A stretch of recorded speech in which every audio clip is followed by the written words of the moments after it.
My dad raised his glass at dinner and said, "You could really learn something from your sister. She handles everything herself." Everyone clapped. I took a slow sip of my drink, set the glass down, and said, "Then she definitely won't miss the $3,200 that lands in her account every single month." The table didn't go quiet. It went completely, utterly dead. Let me back up, because this story isn't really about one dinner. It's about 14 months of silence, thousands of dollars, and the moment I finally decided that keeping someone else's secret wasn't worth losing myself. Megan had always been the golden one. You know the type, not because they're perfect, but because they've perfected the performance.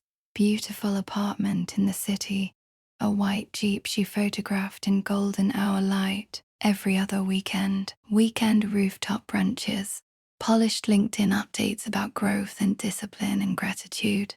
And me, I was the other one. Freelance work that barely held together. Secondhand furniture. A car that made a suspicious rattling noise every time I turned left. The sister who was still figuring things out. What no one knew, what I never told a single person, was that the life Megan was being praised for wasn't hers. I was the one paying for it. Her apartment rent. Me. Every month. Like clockwork. Her Jeep, please. Also me. Her cracked MacBook screen she said she couldn't work without. I covered that too. Groceries, utilities, her phone bill for 3 months straight. It started the way these things always do, with good intentions and a crisis. She was laid off, unexpectedly, she said. Just needed help for a couple of months while she got back on her feet. I didn't hesitate. She was my sister. Of course I'd help. But a couple of months became 6. 6 became 10. 10 became 14. Every time I gently asked when things might stabilize, she had a reason, a promising interview, a promotion almost locked in. 1 more month, she promised.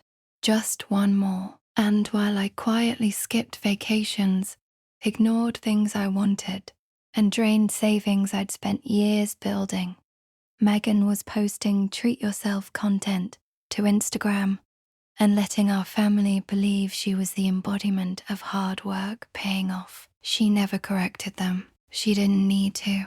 The silence did the work for her, and I let it. That part is on me. So, that dinner, my dad made his little toast. The table responded the way they always did, with warm nods and soft applause and admiring looks at Megan, who sat there with perfect posture and a smile she'd clearly rehearsed. I didn't plan what I said next, but I also didn't stop myself. Then she won't miss the $3,200 transfer that hits her account each month. The air left the room. My mom blinked like she was replaying the words in slow motion. My aunt looked at my dad, waiting for him to recover the moment. Megan's jaw tightened, barely visible, but I saw it. I'd always seen it. My dad changed the subject. Eventually the plates were cleared. People pretended to move on, but nobody was moving on. Afterward, Megan cornered me near the laundry room, no one else around. She looked at me with that controlled, measured anger she'd spent years perfecting. You just humiliated me. Didn't ask why I'd said it. Didn't even try to explain. She just made it clear that I had damaged something. Her image, her story, the version of herself she'd been carefully selling to everyone at that table. I didn't respond. I went upstairs, grabbed my things, and left. I thought it was over. It wasn't. The texts started the next morning. Short at first. Was that necessary? You blindsided me. You made Mum cry. I didn't reply, partly because I didn't trust myself to be calm, and partly because I realized I no longer felt the familiar pull to smooth everything over. Then the texts got longer. Paragraphs, entire essays about how close she was to a raise, how she'd been planning to come clean, how I'd stolen. Her chance to do things on her own terms. She was rewriting the story in real time. That's what I noticed. Then, a week later, things got strange. Someone from her company viewed my LinkedIn profile. Then, another person. I brushed it off. Then, a small client I'd been working with sent a polite email saying they were going in a different direction. No explanation, no warning. I still didn't piece it together. Not until a former colleague called me and asked, almost awkwardly, whether it was true I'd had some kind of tax investigation. I asked where he heard that. He hesitated. Megan mentioned it. Just in passing. We were out for drinks, and suddenly the picture snapped into focus. She couldn't undo what I'd said at dinner, but she could quietly reframe who I was. Plant seeds of doubt, make me sound erratic, unstable, bitter, jealous, the struggling sister with a mean streak who fabricated things out of insecurity. She started telling people I had mental health issues, that I'd stolen from her, that the money story was something I'd invented to make her look bad. Casually, always casually, just enough to make it stick without ever having to stand behind it directly. I didn't confront her. Instead, I opened my banking app. I printed 14 months of statements, every transfer, every Venmo, every payment labeled rent, utilities, food, vet, phone, her name, her account, my money, all of it organized into a clean PDF. No message, no explanation, just the numbers.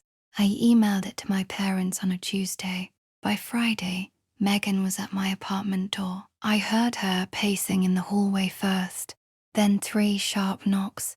I opened it. She stood there, polished as ever, but her face was different, tighter, less certain. "You went too far," she said. "You didn't have to drag everyone into it." I leaned against the door frame. "You made me look like a liar." "You are a liar," I said. That was the entire conversation. She turned and walked away down the hallway, quietly, like someone who hadn't expected me to hold my ground, like she'd assumed I would eventually fold, the way I always had before. A few hours later, my mom called. She was calm, said she wished I'd come to her privately, that family things should stay in the family. I asked her one question. "Did you know I was the one sending Megan money?" Silence, a long exhale. I told her everything. Over a year, thousands of dollars, and the whole time, I was watching them celebrate her while treating me like the one who hadn't figured life out yet. Another pause. Then my mom said something I wasn't ready for. "We thought she was helping you." I let that sit for a second. Megan had told them she was the one sending me money, that she was quietly helping her struggling sister get back on her feet. She'd flipped the entire story. I hung up. I didn't cry. I just felt tired, the way you feel when you've been carrying something heavy for so long that you've stopped noticing the weight. The next 2 weeks were quiet. Then things started unraveling for her. She lost her job. A mutual friend told me, not layoffs, but someone finally looked too closely at her paperwork. Then her landlord started asking about late payments. Then the Jeep disappeared, towed for missed lease payments she'd stopped covering once I cut off the transfers. She texted me once, happy. I didn't reply. Not because I was satisfied. I wasn't. I'd never wanted her to crash. I just wanted her to stop. Stop lying. Stop building her image on a foundation I was secretly holding up. Stop letting everyone see her as the success story, while I was the cautionary tale. But she still didn't stop. She showed up at my office. Heels, sunglasses, hair done, all of it, like armor. She pulled out her phone and showed me screenshots of old messages I'd sent her. Things like, "I'm drowning, and no one gives a damn," and "Don't say anything to Mum, she already thinks I'm a joke." Out of context, carefully selected, edited for effect. She said she'd send them to people, friends, clients, employers, that she'd make it easy for everyone to see me as bitter and unstable, that once she shaped the narrative, no one would believe my version anymore. I asked her one question. She didn't answer, just stared at me like I was the fool for not understanding the rules, that this was never about truth. It was about who could control the story fastest. She wanted me back in the corner, helping from behind the curtain, while she stepped into the light. Leave, I said. She did. That night, I backed up every file, every statement, every screenshot, every email and transfer record. Not as a weapon, but because she'd made clear that I needed to be ready. The next day, someone tried to access my old portfolio 3 times. Password reset request, traced to a city she frequented. I sent her one final message. If you come for me again, I send everything to everyone. Family, your former employer, your landlord, your friends. I don't care what it costs. I'm done staying quiet. She didn't reply. 3 weeks passed. Nothing. No texts. No indirect attacks. No suspicious LinkedIn views. I didn't trust it. Megan had always gone silent before making a move, but my work started coming back. Clients who'd quietly pulled away returned after realizing nothing she'd implied had any substance behind it. One of them actually said, "The people who talk the loudest are usually the ones hiding the most." Then, just after 9 on a weeknight, someone knocked at my door. I checked the people. It was her. No makeup, a hoodie, sneakers, hands buried in her pockets. She looked like she was 16 again and had just gotten caught sneaking back in past curfew. Eyes puffy, not performing anything. I opened the door halfway. "I can't keep doing this," she said. She didn't try to come in. She didn't look angry. She looked exhausted, like someone who had finally run out of versions of herself to show people. And then she told me everything. The job hadn't been full-time for months. She'd been stitching together freelance work and letting everyone assume she had a stable salary. The company had no payroll record for her for the last 6 months. Someone eventually asked questions. The car was gone. Too many missed payments. The brand deals on Instagram. She'd bought the products herself and posted like she was being paid, manufacturing the appearance of demand where there was none. The mysterious finance boyfriend everyone assumed was serious. He'd ended things a month ago. Everything she'd spent years constructing had quietly collapsed. And then she apologized. Not with deflection, not with a pivot into how I'd hurt her too, just a direct, quiet acknowledgement. She was ashamed. She knew what she'd done. She knew what she'd let me absorb. She said she'd been terrified, not just of losing things, but of people finally seeing who she really was underneath all of it.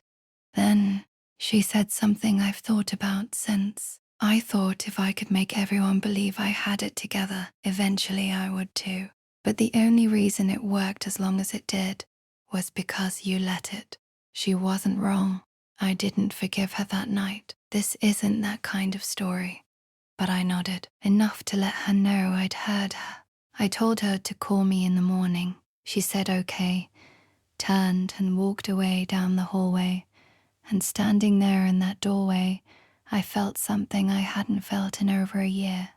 Not relief, exactly. Not victory. Just solid ground. Like someone who had finally told the truth out loud and discovered that the truth, even when it's messy and costs something, is the only foundation that actually holds.